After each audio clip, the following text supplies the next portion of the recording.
When a woman builds a home in a man, before she builds a home within herself, she starts to lose every single part of her that makes her magnetic, that makes her lovable, that she loves about herself, and that he fell in love with to begin with. Hello, my muses, and welcome to this week's episode. It's been a little while since I've sat down and talked to you guys on my podcast / YouTube here.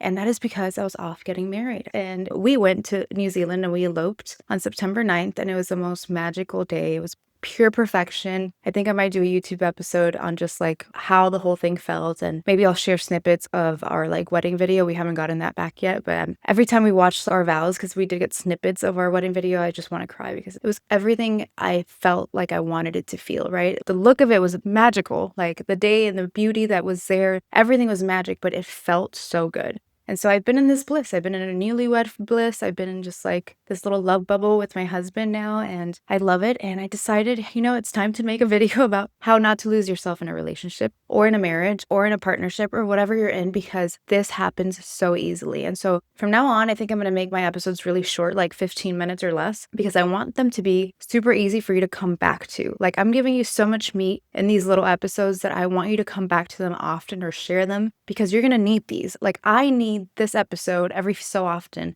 And I'm going to share with you guys what I do here to make sure that I keep my finger on the pulse and I don't lose myself in my relationship, because this is my second marriage. I'm 35. I was married at 23, divorced at 30. I had another relationship right after. And every relationship, I feel like I have lost myself. And you start to really resent that person because you've lost yourself. You start to resent yourself because you're like, how did I even get here? And what I realized even more is that women, after we have the breakup, after we have the divorce, and we're like, screw him. And there's this emotion of anger that fuels us to just be like, there's a reckoning now, and I'm going to become the best me now. And I'm going to not lose myself, and I'm going to show up for myself, and I'm going to lose the weight, and I'm going to go get the career and the title and the da-da-da. Why couldn't we do that while we were in the relationship? What happened that we decided I'm not worthy enough to just give to myself during that relationship?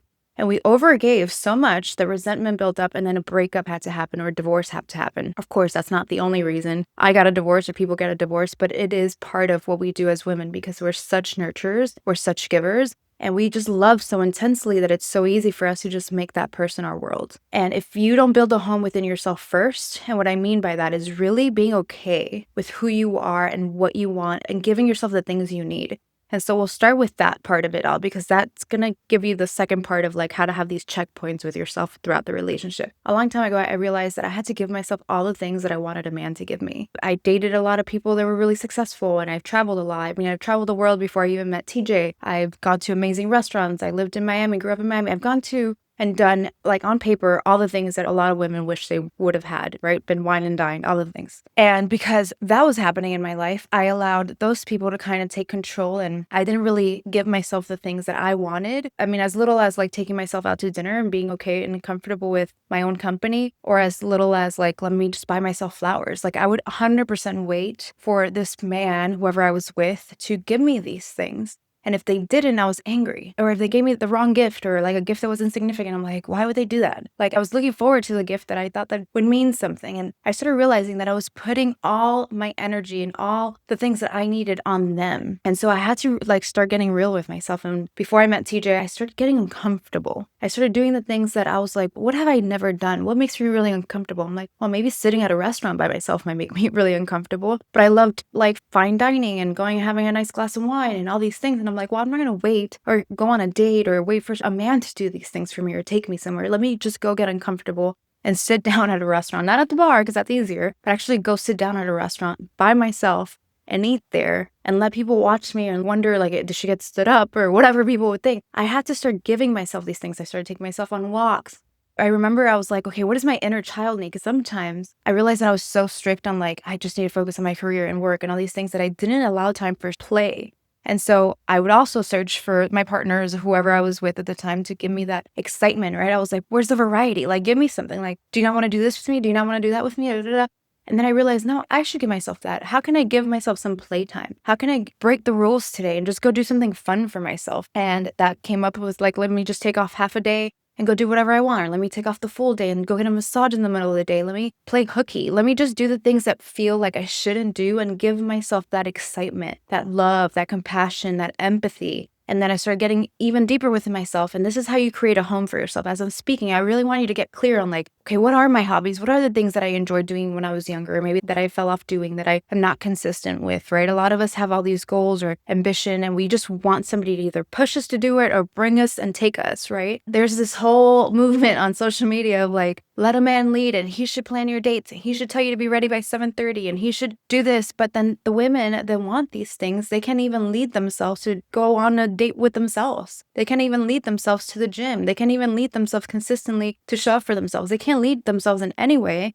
And they're wanting in this princess energy to come get saved by a man that tells them be ready by 7:30. And I'm going to tell you what to do, but only when it feels good to you. And when I tell you something I want you to do and it doesn't feel good to you, I want you to like tell me that that's wrong. And we want leadership, but we're not willing and ready to lead ourselves. And so you create a home within yourself first by doing the things and giving yourself all the things that you maybe never had growing up, didn't have from your parents, or that you've wanted from your partners. And I think it's easier for us to recognize what we want from our partners because that's just like our adult relationships. And it's harder for us to sometimes remember like we lacked as children or what we didn't get as children, but our adult relationships mirror the same love or lack of love that we got from our parents. And so watch yourself, all the things that you were like, well, I wish he gave me more attention. I wish he texted me more. I wish he brought me flowers. I wish he told me I was beautiful. I wish he took me on a surprise date. I wish he was romantic. Give yourself those things. How do you create a romantic scenario for yourself? Take yourself on a picnic, buy yourself flowers, romanticize the going and getting of the flowers, smell the flowers, take yourself on a long drive, take yourself on a long walk, take yourself to whatever spot you can see the beautiful sunset. You can create that romantic setting for yourself. You start to build this home within yourself. And so when you have a partner, or even if you're in a relationship, you can still build this home within yourself. And then you built a home together, right? And what I mean by that is now TJ and I are married. Before that, we were engaged. Before that, we were boyfriend and girlfriend. But there's been different stages of where I've given more attention to him, more nurturance, more love. And it came in phases. And it didn't come because he proposed. It didn't come because I felt like there was this mile marker that he hit that I was like, okay, now you get this version of me. It kind of happened naturally, but now that we are married, I do feel like there's a different dynamic that he gets from me. There's a different energy that I bring to the table now. There's more commitment on there. There's more of all these things. And so the reason I wanted to make this episode is because I caught myself here recently being like, okay, I want to do this with him. I want to do that with him. And it's because I caught myself the last few months. I've been in this newlywed bliss, getting ready for a wedding, all these things, and that's magical and perfect. But I realized that it was time for a checkpoint. It was time for a little mile marker checkpoint and being like, where are we giving ourselves? Are we still giving it to ourselves consistently? And I do show up for myself every single day. I work out or I journal or I do something in the morning that fuels me and that gets me going. But I have realized that because I came back all married and with this different title and different energy,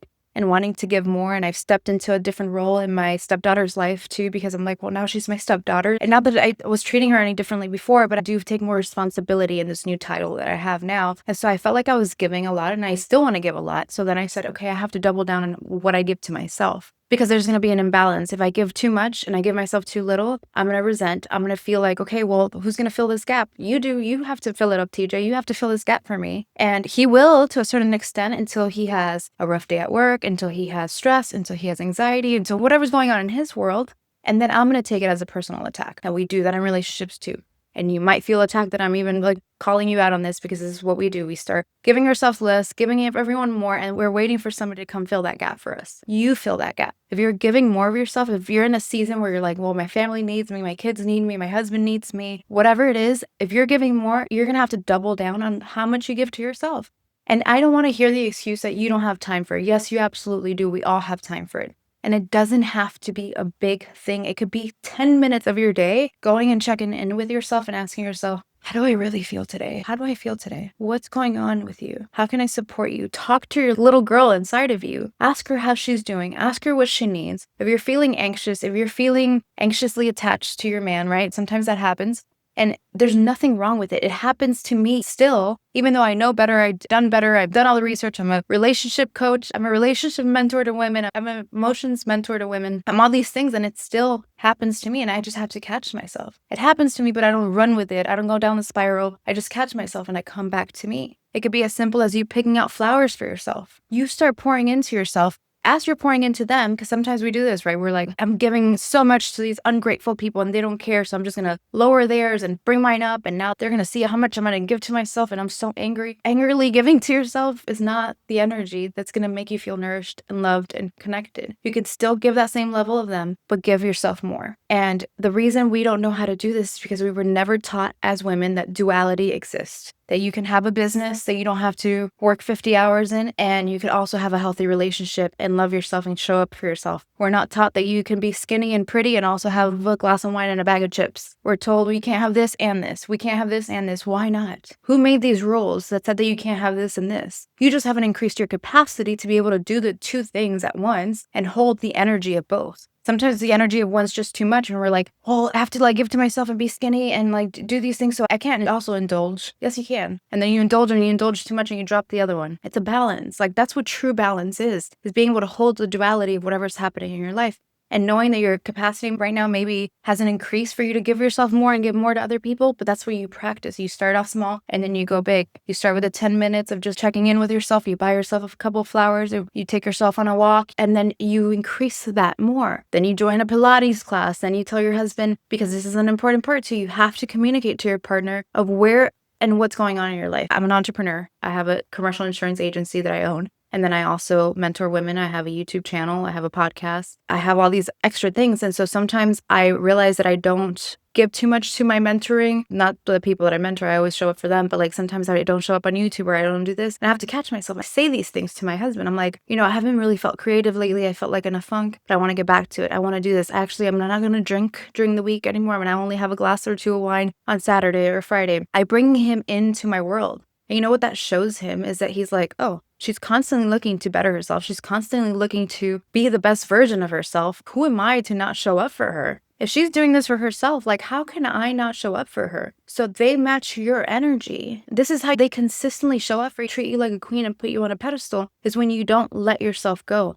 And there will be times where you do let yourself go and you have to do that little checkpoint and be like, wait a minute, why am I feeling this way? And the checkpoints usually come when you're feeling anger, resentment, and frustration, or overwhelm or anxiety. When you start feeling these things, it's because you stop giving to yourself the things that you need. You stop giving to yourself the things that calm your nervous system, that make you feel good about yourself. You start putting all your energy into other people and then feeling depleted. That is the truth, and that's just factual. We all do it, but I want you to catch yourself. Give yourself these little markers and come back and rewatch this whole video whenever you guys feel like, man, I feel really frustrated right now. I feel really overwhelmed. I'm not giving to myself and I don't even know where to start. I don't know why I'm overgiving. I don't know why I'm doing this. Come back and watch this because we all need this reminder. And all my episodes from now on, I think I'm going to keep them really short unless it's an amazing topic that you really need to hear. And so I want you to come back to all of these and please share them. And please subscribe to my YouTube channel and also leave me a review if you're listening to me on podcasts. That would help me just find more muses like you, more women like you that struggle with all these things, but also want to find that duality, that beautiful duality of life, of giving and having, of just energetically being aligned to the things that really matter to you. So thank you, beauties, for being on here and listening to this episode, and I will talk to you guys soon.